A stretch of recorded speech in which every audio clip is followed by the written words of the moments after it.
Are we good to go? Yeah. Go for it, boys.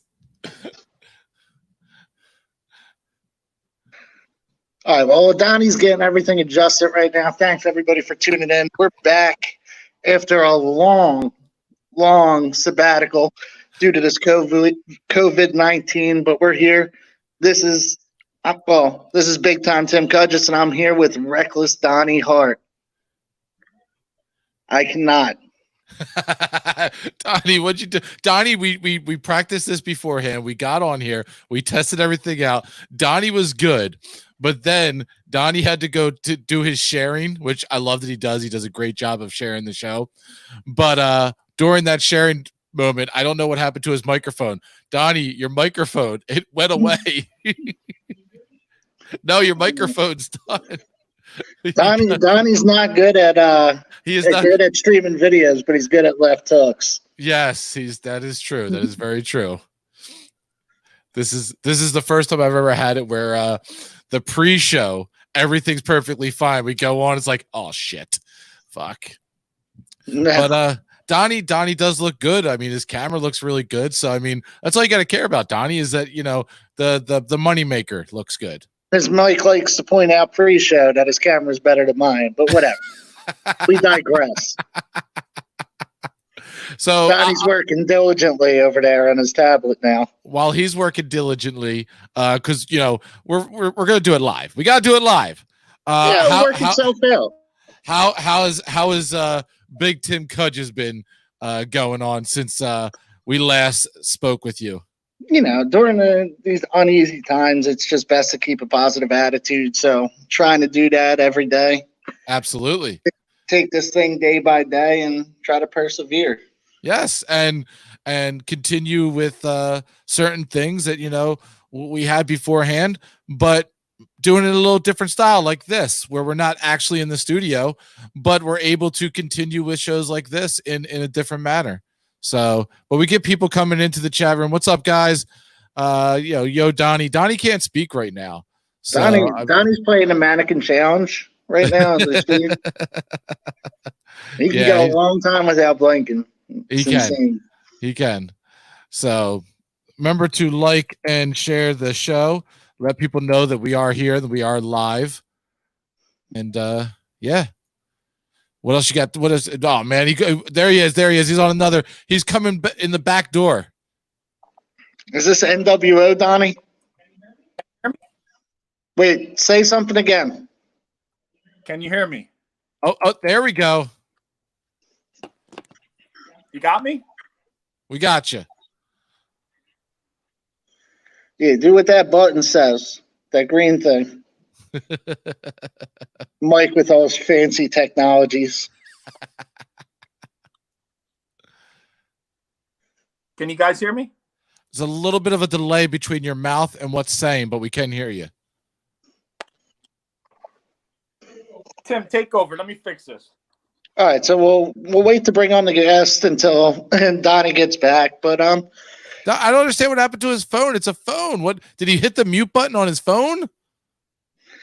I couldn't tell you, Mike. There's answers in this. There's questions in this world that just can't be answered. It's like my mother when I'm trying to when I'm trying to troubleshoot her phone. This episode is tech support with Tim Cudgis.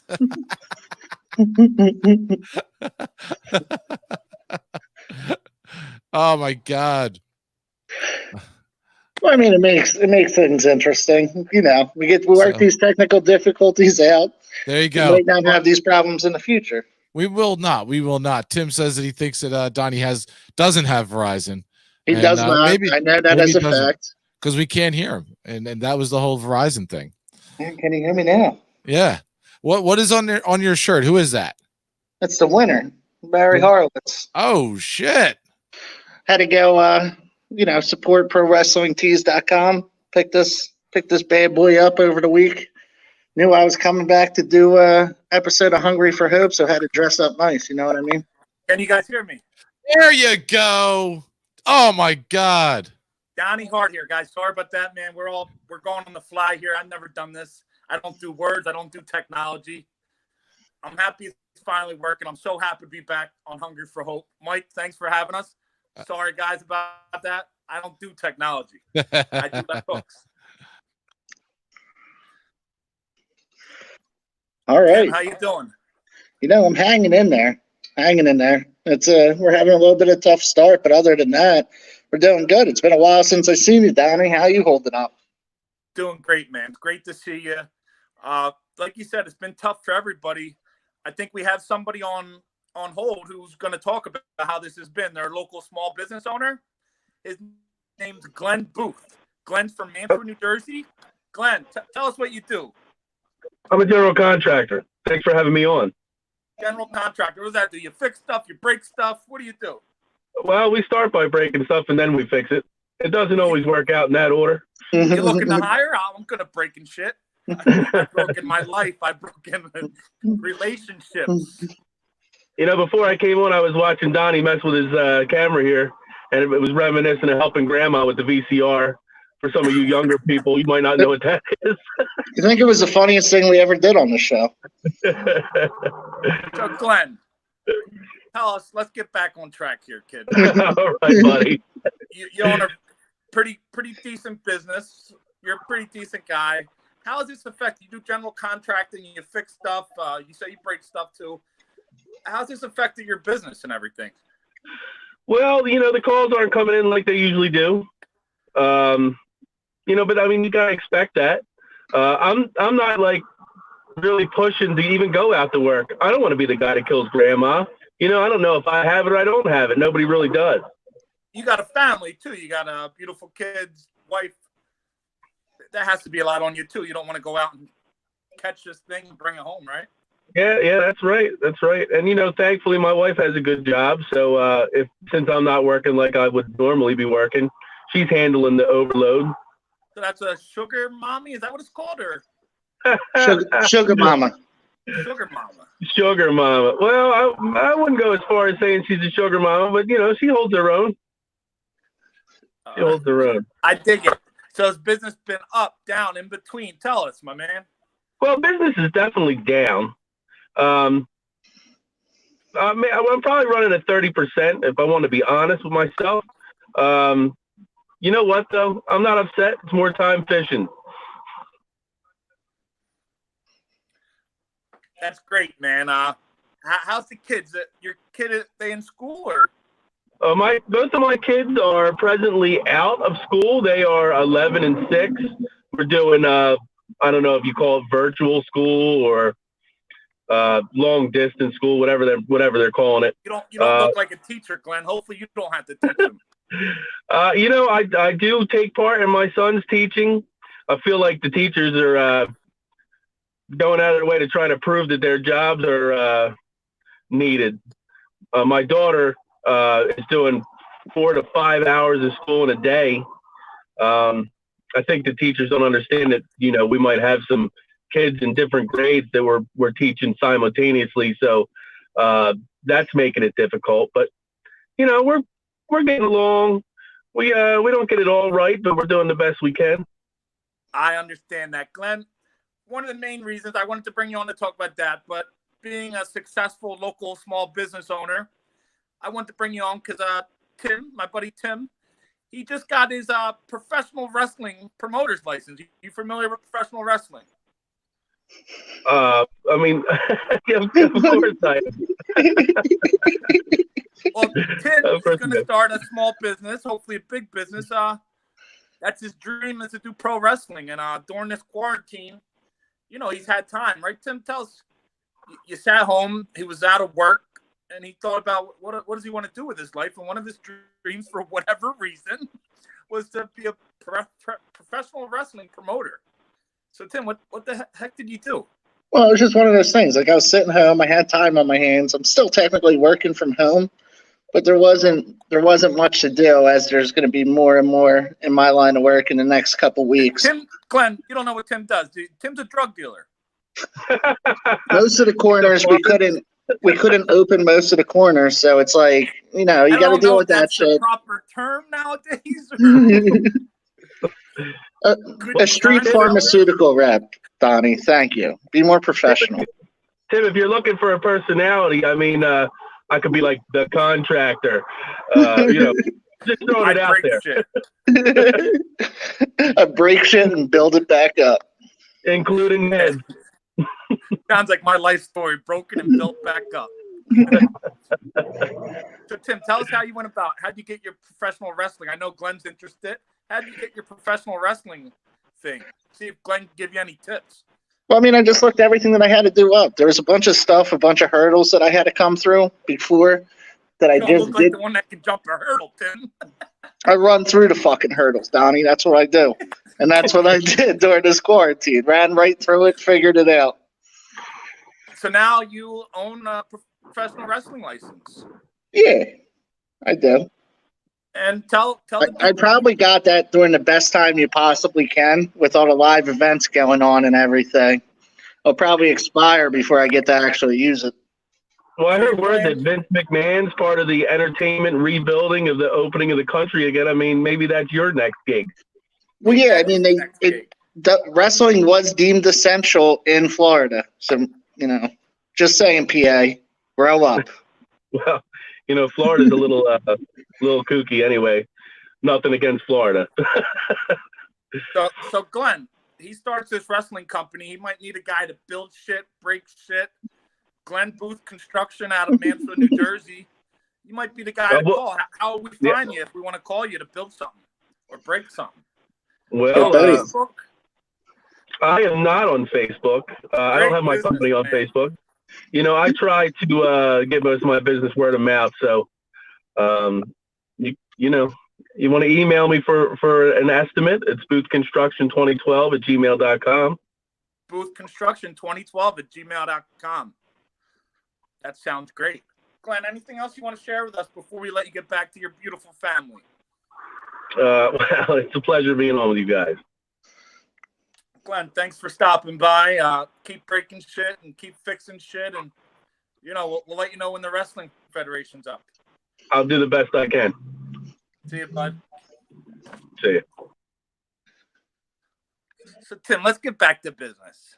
This Wrestling Federation, you're going to look for wrestlers. What are you looking for in a professional wrestler? A lot of these fans don't know what professional wrestling is. What do you look for in a pro wrestler? Old school. You got to bring it back. Wearing the correct gear, wearing no shirt, and coming out there and performing to your best of your abilities in the best shape that you can possibly be in. Tim, you have some background in wrestling, but I heard you went out and found somebody with a pretty colorful background in pro wrestling to help you. Tell us about that and tell us why and how that came about. Well, this guy's a real piece of shit. Let me tell you, start off by saying that. Real degenerate. And that's what works best with me. So I had to find another fellow degenerate and sign them up. Now, I'd like to introduce myself. I'm the fellow degenerate. Me and Tim will be putting on professional wrestling shows. It's exciting for me. I've been out of wrestling for a while. Stepping behind the scenes with Tim. We're not doing no bullshit here. Tim told me we talked about it. If we're doing this old school wrestling, like Tim said, we want professional wrestlers, the best of the best. No out of shape.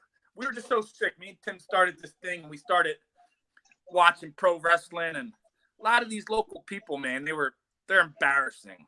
They're not trained properly. They're out of shape, overweight. They don't wear gear. Am I right, Tim?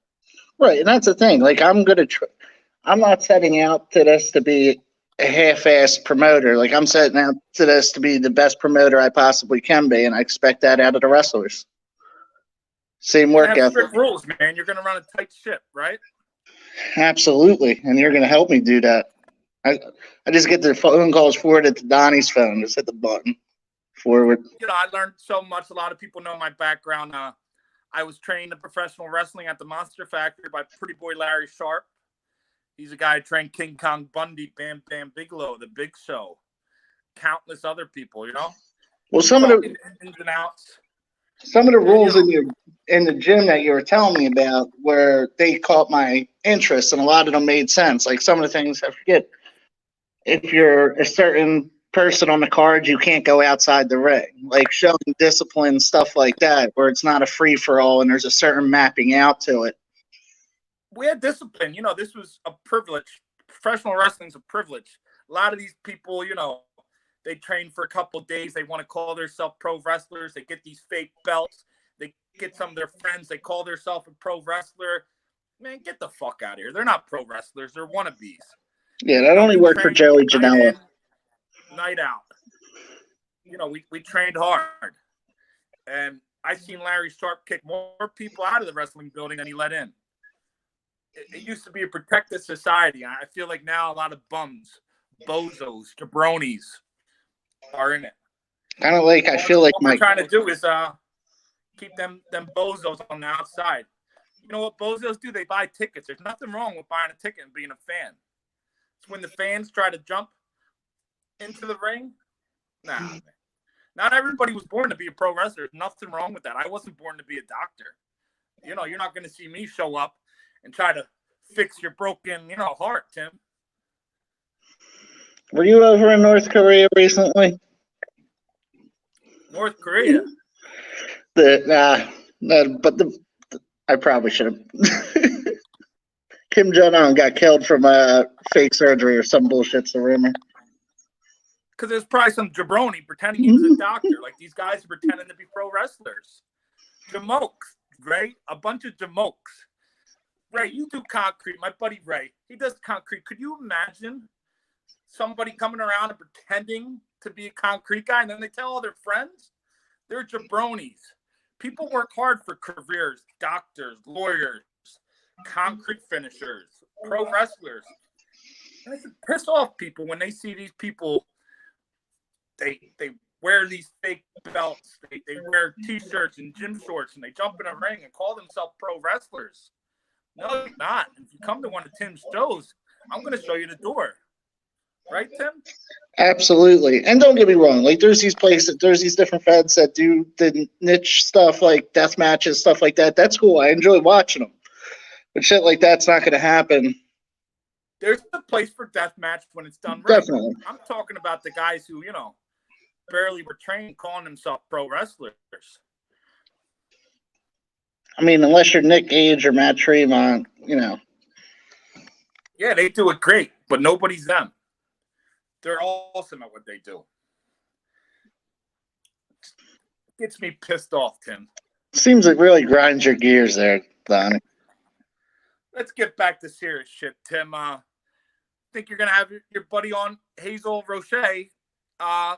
Hazel, tell us what happened to Hazel. So Hazel, you know, he a couple weeks ago got inflicted with COVID-19.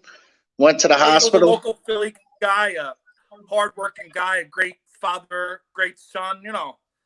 And he got struck by this, right? He did, but he fought his way through it, even though there was a lot of times where I was talking to him and it was tough. And We're gonna have him on the show today. I can't wait to hear from him. Should be here any minute now. Yeah, I'm sure, you know, he had 20% chance of living, I heard. Something crazy. But he fought through it.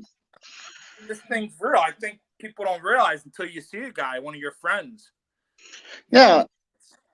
And people, and I did it too. I underestimated this thing drastically. Luckily, I haven't shown any symptoms from it or anything like that, but this is a real issue. A lot of people lost their jobs in America. A lot of businesses are going under because, piece of shit bigger companies want to take the small business loans when they're really a large business. But, I'm not going to get into that, except that they're real pieces of shit, kind of like, Donnie. Hey, Donnie back there. Hey, Mike, you joined us. Yes, I just want to let you know that Hazel is in the waiting room. Whenever you guys are ready to talk to him, he's waiting about patiently. Time. He's a minute wait. I'm going to introduce Hazel. Hazel Roche. He just got out of the hospital. 20% chance of living from Corona. He's joining us. Hazel Roche in the house. Tim, take over. Hey, what's going on, guys? Hazel, thanks for being here, man. Thank you for inviting me to your show, man. Tim, take over, my man. All right, so Hazel, kind of, walk us through how this all started happening. Say, you're in shape, you do the celebrity boxing stuff, so you're fighting, you're sparring, you're training, you're working out, you're pretty much healthy all around. And then what happens? Well, I was out of the gym for a month after the fight, after our fight in March, because everything was closed. But I still was in pretty good shape. I was following the rules. Y'all like family, so y'all know me. I followed the rules. I was trying to stay away, and it just, I believe it was destiny. It just caught me out of surprise. When I start feeling the symptoms, I'm like, what? Me with the What was corona? the first symptom? Hazel, what was the first symptom you felt? Okay. When was something wrong? Okay. I don't know if you ever been food poisoned. Yeah, Donnie poisoned me once on the Food show. poison, Hazel. You want to hear this? I went to this no good rat place in Second and Market in Philly. Yeah. It's called Sonny's Cheesesteaks. Never go there. I got fruit poison. Scumbags. The worst. I hate Sonny's steaks. They're the worst. Thank you for letting me know because I'm looking for a good place for a cheesesteak. No. Yeah, don't go to Sonny's. Sonny's, okay. So, I started having like food poison the first night. I wanted to throw up. I couldn't throw up. No, I couldn't use the bathroom. So the first night, second night was terrible. I used Pepto-Bismol, Pepsi, gas relief, everything. It still don't want to come out. I'm like, what the heck? The third day, I start getting the fever and the chill. And I said, you know what? I got to have the Rona. I got to have the Rona. I got the fever. I got this. I don't want to give it to my family. So it was like 3 o'clock. I go and take a shower. And I told Mom, I'm calling the rescue. I'm going to the hospital. She's like, why? The doctor gave me some. No, I'm going to the hospital. I went to the Episcopal Hospital up Did on you drive to the hospital? Did you drive there or they come and pick you up? No, the rescue came and picked me up. The ambulance. The ambulance. Did they take all precautions? Did they have like masks on? Suits Yeah, on? they did have masks. You got to be careful. You're not sure if you have it, but right?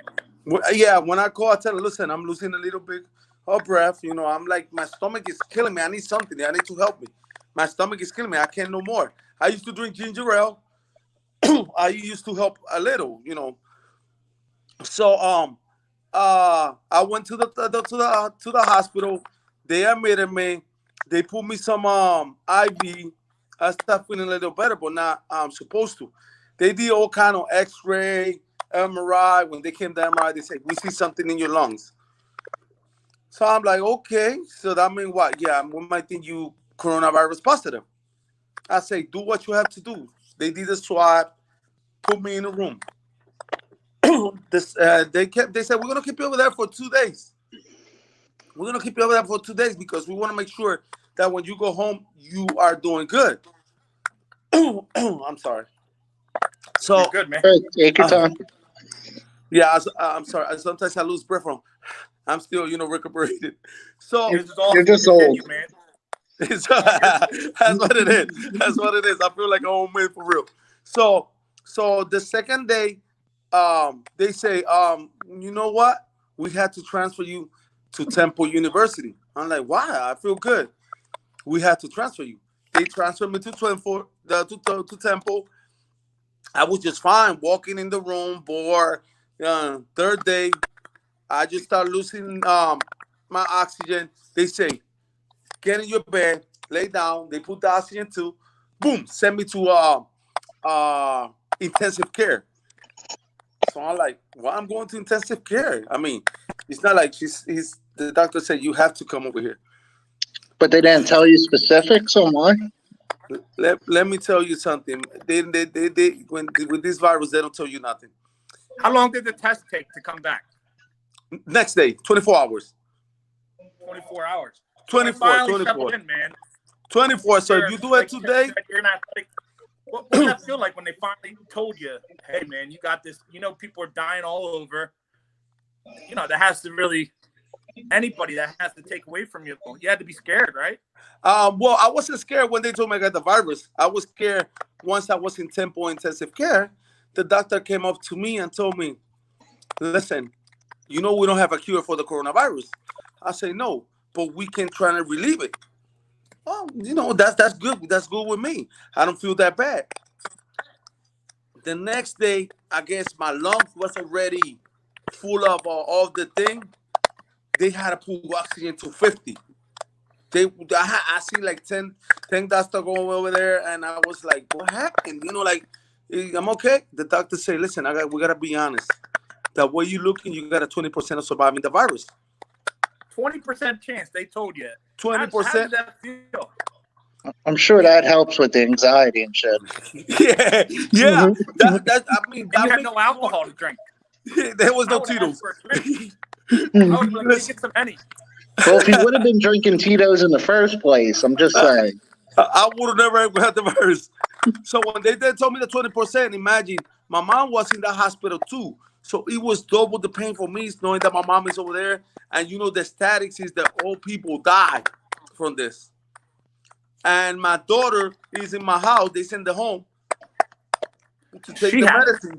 Yeah, my daughter have it too. So the two most important people in your life have it. You're fighting in ICU at Temple. And this was all a couple days ago.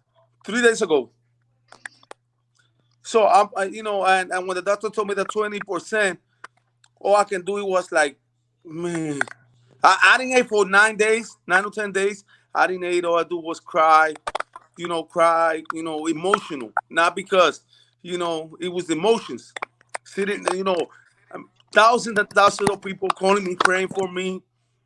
That's what got me more emotional. Everybody out there was out there for me, telling me, look, don't lose faith. You're going to make it. Don't do it. We love you. That celebrity boxing family always texting me, Tim, Mark, everybody, y'all keep me alive, because in this time, this is what you need the most. You need the support. You need people to let you know, listen, you're going to be okay. You can beat this. So at the 9th day, and this is a story that I always say, I got to thank God because God was the one who healed me. Into today, there's no cure for COVID. No, there's no cure. They can do a little things to help you, but there's no cure. On the 26th at nighttime, there was one of them respiratory nurse guy that he know about celebrity boxing. He liked me a lot. Everybody in Temple was great with me. They called me the champ. Yo, champ, yeah. Latin lover, everybody. And they used to accommodate me as much as they can, bring me food. They know I couldn't, be me. So the guy say, listen, you're 50%, 50 pounds air oxygen. Can I try something? Yes. He went from 50 to 20. He say, how you breathing? I'm breathing perfect. He said, okay. At 11 o'clock at night, he came and went and put it to 10. He said, go to sleep. You're going to be okay. You're going to be okay. Hazel, you're going to be okay. So I went to sleep. When I got up the other morning, he had it on 4 pounds. I'm talking about from 10 o'clock at night to 8 o'clock in the morning that day, the next day. So when he say, listen, we're going to take you out of ICU. I'm like, huh? And you said I was going to die. How you going to take me out? I'm going to die. Now you want to take me out, And they were like, listen, your oxygen is almost normal. I don't know how it happens, but your oxygen is almost normal. So you went from 20% chance in the ICU. You were just about dead. Yeah, well, exactly. There was a couple of times you told me you thought you were, Yeah, I was delirious. It was people are dying. Everybody's dying around you.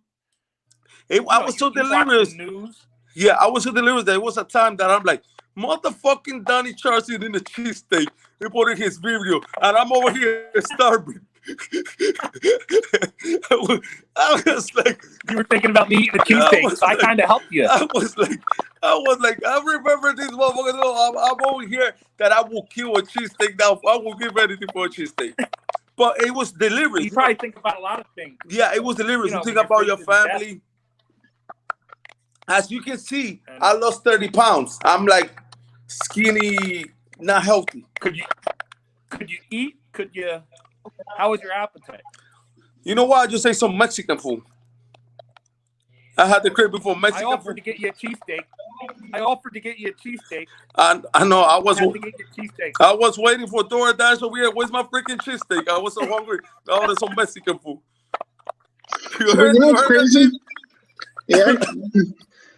You know what's crazy? Me and Hazel were talking about it, right? Hazel's. Let's see how to phrase this. Well, I don't give a shit. Hazel's daughter works at one of my wireless stores, right? Luckily, we closed that store about a week before this happened, temporarily. Could you imagine, though? Some like Hazel's daughter has it. She doesn't know. You don't show symptoms for a decent amount of time. She could have went into that store. Everybody else could have, walked away with it, or were spreading it to others if they weren't showing symptoms. That's how crazy this shit is.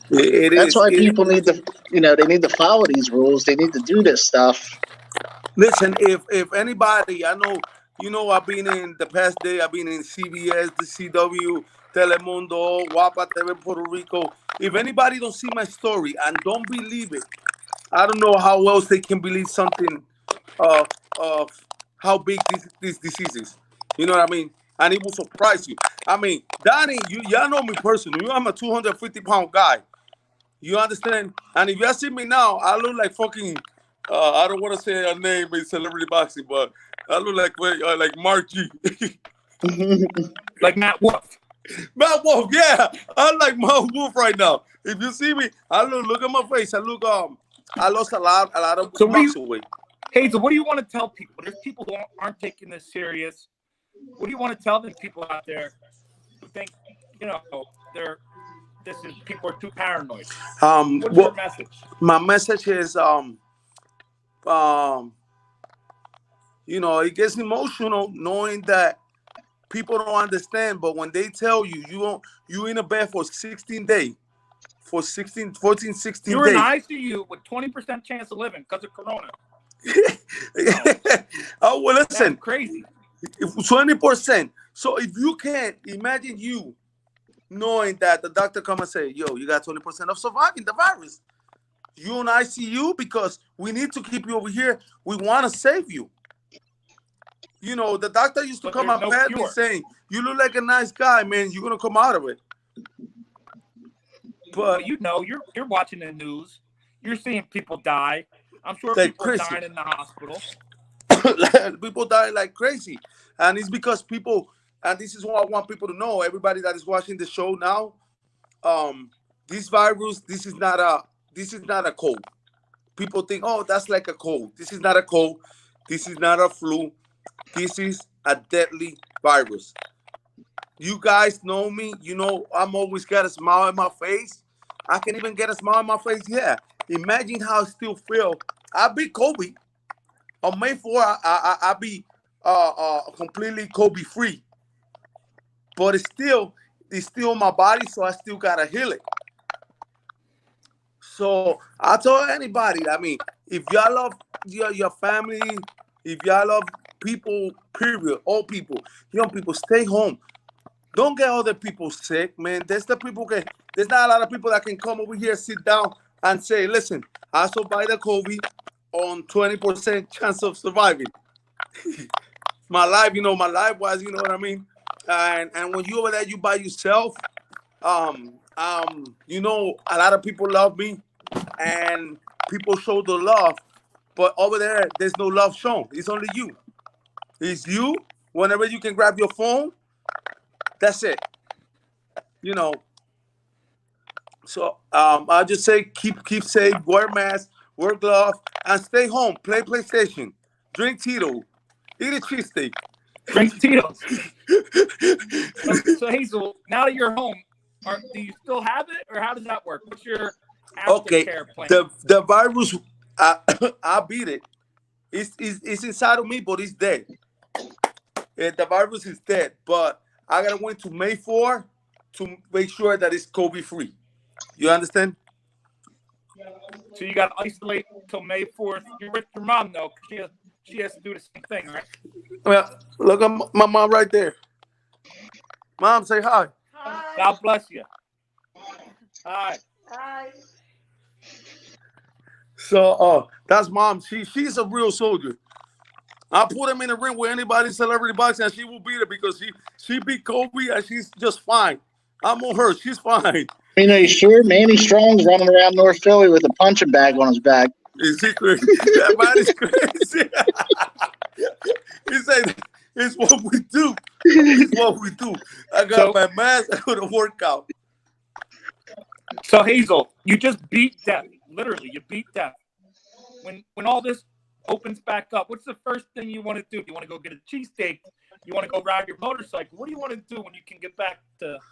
Well, I'm expecting as soon as all this is done, I'm expecting a cheesesteak from Donnie Shores and a nice size of quesadilla from Team Coach. From Kid Coaches. We got you, man. No, guys, y'all listen. Y'all always was supportive of me. I love you today. Y'all two are like my brothers. Listen, y'all two are like my brother. There was most of the people was concerned celebrity boxing, but and they were doing their prayers. But y'all always been the same with me, no matter what. No matter what, through ups and downs, y'all always love me the way I am. Y'all always encourage me, and y'all always support me. And those things help me to keep alive out there. Because I know there's people here for real that care for me to keep living. There was people who don't care, that they care because they want to get the publicity. They want to get the publicity. Oh, yeah. And there's people who really care. They want me to get up in my feet, go back and do what I do. They want that internet clout. They want that internet clout. And a lot of them did that thing. It's a shame because I was dying over there. But God knows who's who, and everything will get handled accordingly. Yeah. So, I mean, it's awesome too. Like, there's probably people sitting in their hospital bed or sitting at home with this virus, and you have the opportunity, somebody that has had a 20% chance of surviving it, to come on here and feed these people hope. Because they were hungry for it. And let them know that this is no. They're hungry for hope, man. You're bringing. This is a lot of people are going through bad shit right now, right? A lot of people, people listen. lost their jobs. Donnie, if you go to them Your hospital, story, man, it inspires people. Even I saw you on the news yesterday, man. My family watched it; they loved it. Your story was great. We need that inspiration right now because everybody's going through hard times. We're all in this together, though. We all in this together, and a lot of things. These don't. A lot of people don't understand. The coronavirus don't look at race, age. Nothing. You can be white, black, yellow, Puerto Rican, Chinese. You're gonna get it. You're gonna get it. And if you're not prepared, you're gonna get it back. So wait, are you saying my privilege isn't going to get me out of this? No, your white privilege ain't gonna help you in here. Sorry, Tim. Forget about it. Well, I did talk to the Tito's company, and make sure you have enough alcohol in your body so the virus won't go in. If we get in your body, he's gonna get drunk. He's not going nowhere. So he's gonna kill it. He's gonna murder. Man. So, man, I can't believe I still can't get over that. You're diagnosed, you got 20% chance of living, you got corona, you're in the ICU, and now you're here on Hungry for Hope with me. Talk, that story. You gotta share that story. I know you're going to. It's inspiration, right? How do you feel now, man? Well, I feel 60% of me. I still get the aches. Like you're still coughing. I noticed you're coughing. Yeah, the coughing because I'm taking everything out of the body now. Do they have you on medicine or? No, they did all the treatment they were gonna do. Now I got the flame that I got inside. That's why they give me something so I can cough, so I can get it out. Everything is dead inside me. All the thing, but you gotta let it out. So that's amazing. Yeah. How's your mom feel? My mom, she feel good. She's over there. Look, she's on. Hi, Adani. Hi. Hey, so glad you're out. So glad. Prayers. She's feeling good. I'm so happy for her. I'm so happy. Yeah, for that her. had to be hard on you as a son. You're her protector. actor. You can't do nothing. I can do You're nothing. We was in the same ICU. floor. She's what, a floor under you, right? We was in the same floor, and they didn't let me see her. Anything else you want to share with these people? No, anything. I mean, y'all can always anything y'all need. Y'all guys, y'all my family. Anything y'all need, any information. I got any information you need to know about the COVID because I went for the 16 days. So anything y'all need, y'all always welcome to contact me. If one of your followers or anything need anything, any help, I'm over here to help anybody. Awesome, man. Thanks. You've been wonderful. Thanks for coming on. We're going to let you get back. Tell your family we send our thoughts and prayers. Thank you so much, guys. Thank you, Hazel, man. Have a great night. Okay, Donnie. Tim, brother, I'll see you. Thank you See for you soon, bro. the show. Definitely. Thank you for coming on. All right, take care.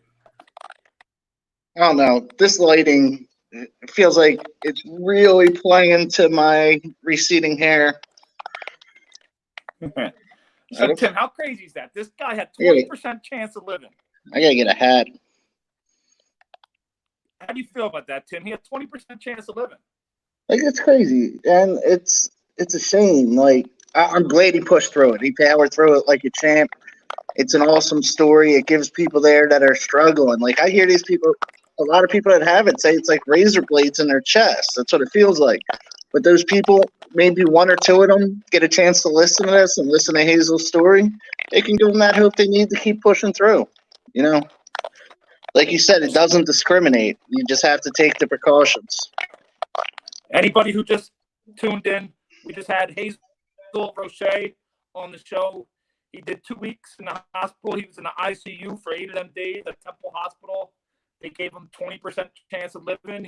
He had corona while he was fighting it. His mom was a floor under fighting it. His daughter was at home fighting it. And he just got released from the hospital. He joined us. Great story. Anybody has any questions about corona, you can reach out to him. We'll post his information on the Hungry for Hope podcast.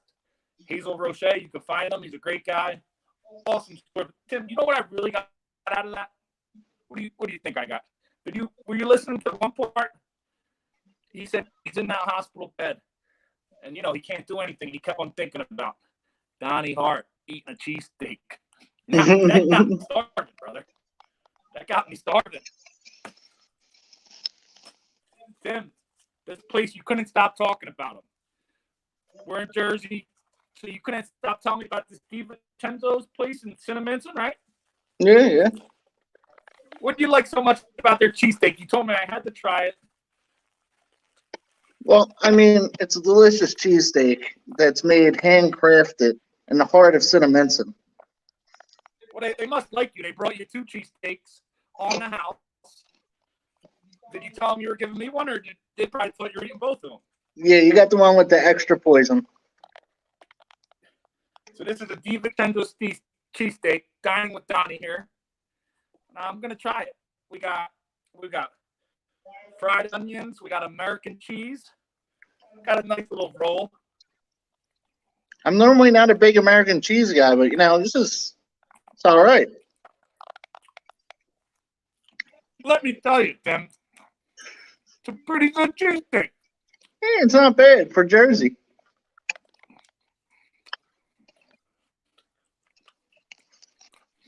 Hello, Susan. We're here with the DiVincenzo's. Is that how you say it, right, Tim? DiVincenzo's. Give or take. You're friends with the guy who works the grill, right? Yeah, Jim the Grill guy. Why do they call him, when you said his name was Shoeless Louis Ramos? Shoeless Louis. Why do they call him Shoeless? Does he cook the food? Shoeless, or Tim's buddy, Shoeless Louis? He's the cook at this place. He wears Crocs, so he doesn't have shoes on. He wears Crocs. So Shoeless Louis, you met him back in your days, right? Yeah. Back in the days where you'd meet a guy named Shoeless Louie. Yeah, but he turned his life around. Now he cooks cheesesteaks, right? You wanted to have him on the show, but I never met the guy, so I don't just bring anybody on the show. We're going to talk to Shoeless, and we're going to, we might bring him on, we might not. Shoeless. What's that thing he had on his ankle bracelet so he couldn't come out after dark? So he wanted to know if we'd be done before it got dark out because he has a probation officer. I can't have Shoeless Louie on the show without, Seems like a great guy. He makes a good cheesesteak. Thank you, Louie. Yeah, shout out to Louie for the cheesesteak. Exceptional cheesesteak. It's definitely a winner. DiVincenzo's, he do it good. Go check out Shoeless Louie. He'll be the guy with no shoes on. Ask him to make it extra gooey. That's how I got Donnie's made. It was good. I want to bring Mike on, Tim. This fucking guy. Know who Mike is? Mike. Catholic Mike, as we call him here. I don't know where that came from, and nobody's ever called me that before, so good. I see how happy you look right now. You're so happy because you're used to me being in the studio. Destroying it. No, destroy. Your studio more than dude, any show that ever followed Hungry for Hope comes in looking around going, what the hell happened in here? You know what? First of all, Mike, what we do is art. That's what I tell them. When I brought out Wingador in, I brought them wings. Yeah. I brought out Wingador into the studio. Wingador is a 5-time wing ball champion. The #3 professional eater in America. We don't do this shit in vain. 400 pounds. I brought him in. I got wings. Mike looked like he was ready to end our contract. Oh, dude. We got wing sauce on the microphone. Tim's doing whatever Tim does. Yes. I don't know. I every time you guys love to gorilla, you don't stop until the gorilla. I feel like I'm here because I'm the pretty face. Oh, what? Every time you guys would leave the studio, I had to hose it down. It was like COVID cleaning before COVID started. Well, it was hatred that followed us anyway, right? So fuck him. He would come in and look around at all the destruction and gooey stickiness that was on the table. And just who was here? Donnie. Donnie was there.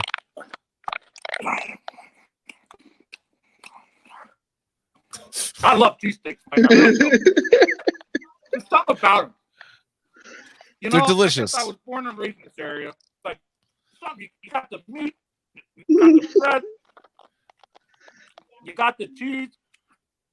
Any of my fans who aren't from the Philadelphia, Jersey area, you ever want to come to Philadelphia and get a cheesesteak or Jersey, you got to do it. It's amazing.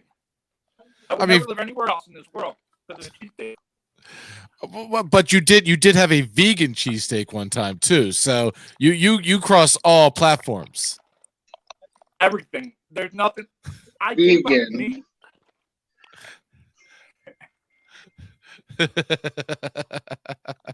I'm just glad to see wherever you are out there to see all the meat falling out of your bun onto the floor of wherever you're at and not in the studio. Wherever I'm at. He actually is in the studio, Mike. You didn't see him come in?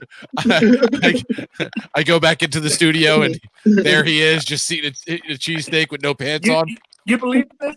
It's amazing. The county jail let me get on a phone. Program. You do kind of look like Joe Exotic talking from the jail cell.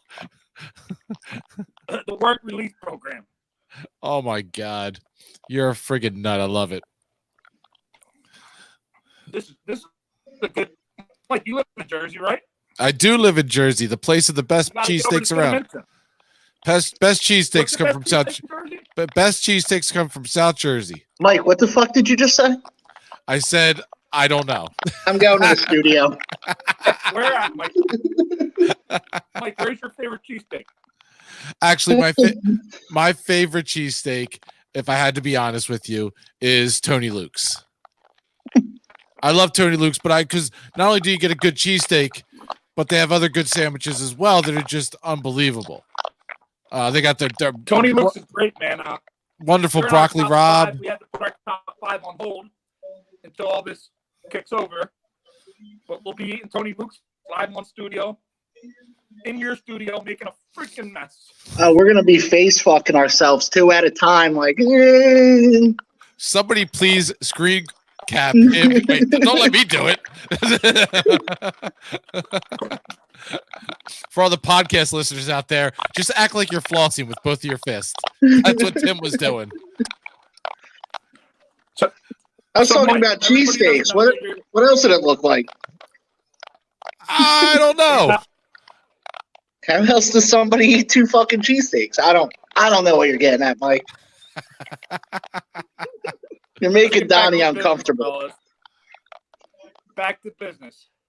Toxic Mike. For everybody who doesn't know Toxic Mike, he runs Toxic Radio.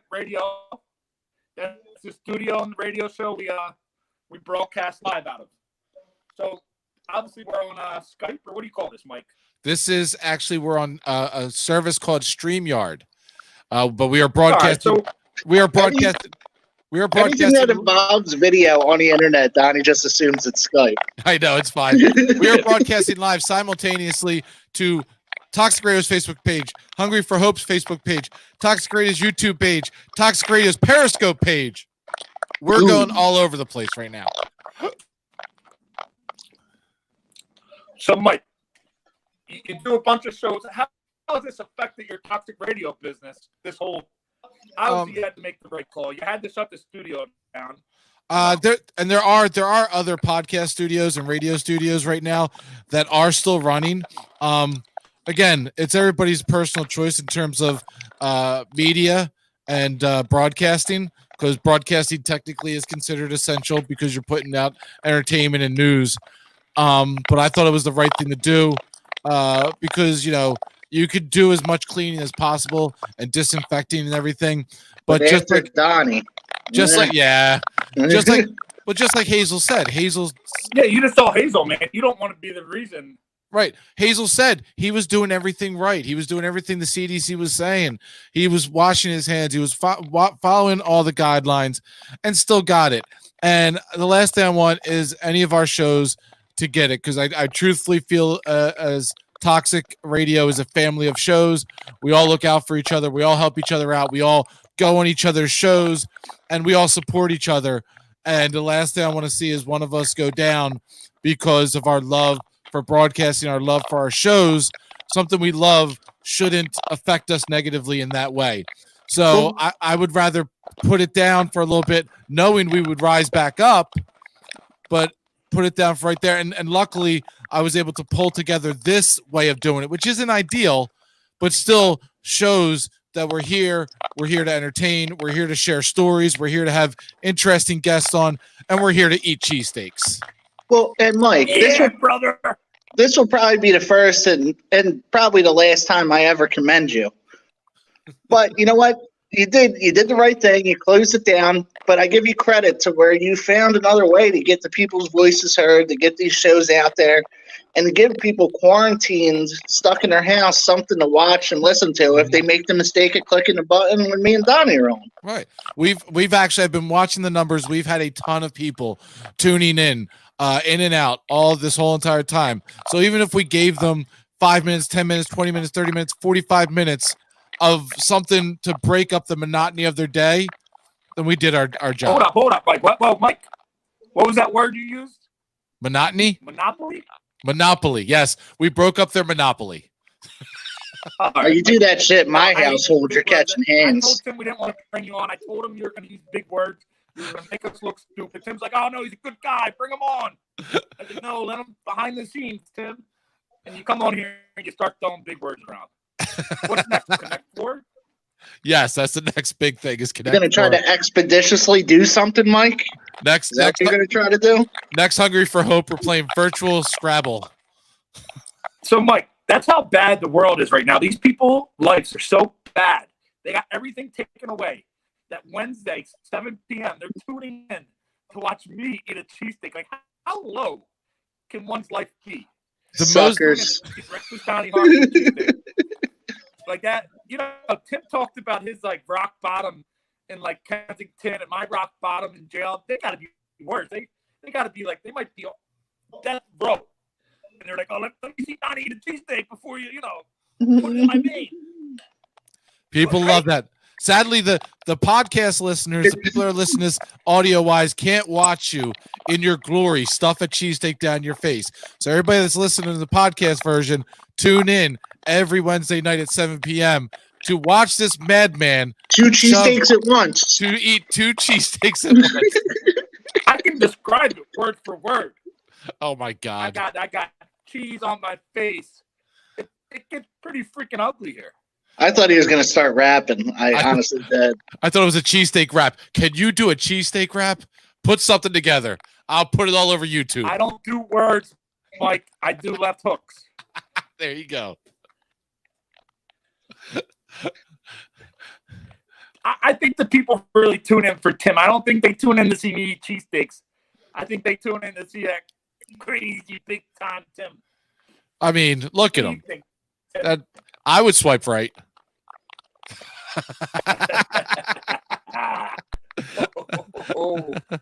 So, Tim, we're going to get back on track with Tim. We got 3 minutes left. 5. Love you, brother. You see how people always ask me. I go out to places. People say 6'9". They call me 6'9". Everybody thinks I'm a weirdo. I played football. My number was 6'9". So people still call me 6'9". We just had a guy in the chat room say, yo, 6'9". That was the only number they had left when I was in high school. You know, I ran out of numbers. I'm sure that wasn't on purpose. So, you know, I know some of these guys I grew up with. I don't know their names. I see them. I'm like, yo, 25. 20. And they're like, you know, and they're like the prosecutor in my case. And I'm like, yo, 25. They're like, defendant, say you're here. And I don't know the guy's name. Oh my God. But you guys are a trip. So we're going to go back to big time. So big time, I know you wanted to tell everybody. I forget exactly. Mike, help me out here. What's it? It's big time. Tim tells it as it is. Tells it to it is. You know what, Mike? You can go fuck yourself. Donnie, you know what the fuck it is. Big time Timmy tells it like it is. And this week's episode is brought to you by me getting my wrestler promoter's license. So, big time Timmy tells it like it is. If you want to get involved, which, you know, everybody, all shapes, sizes, backgrounds, you want to get involved one way or the other, you can. Just hit me up, hit Donnie up, let's talk. But if you want to get in that ring, you're not wearing a t-shirt. You're coming in regular gear, and that's how we're going to do things. I'm not bending it for anybody. We're going by strict rules. Think old NWA. Think the most gimmick matches you're going to get is like a dog collar match, a four corners match, stuff like that, and good old-fashioned storylines. We're going to bring us back to the past, to the glory days. That's our goal. And if I can't do that, I'm not going to do fucking anything at all. But that's me telling it like it is. Tim, that was awesome, man. I want to end this with, if anybody's going through bad times right now, look at Tim. Tim told his story. He doesn't hide his story, man. He was homeless on the streets of Kensington. Today, this man, I seen his bank account. He makes big money. He has a great job. He's got his own promoting license. He's starting his own wrestling federation. Anybody going through hard times, look at Tim. Look at me. You're going to get through this. The sun's going to come out. Thank you, everybody, for joining us. Have a great night. This is Reckless Donnie Hart out of here.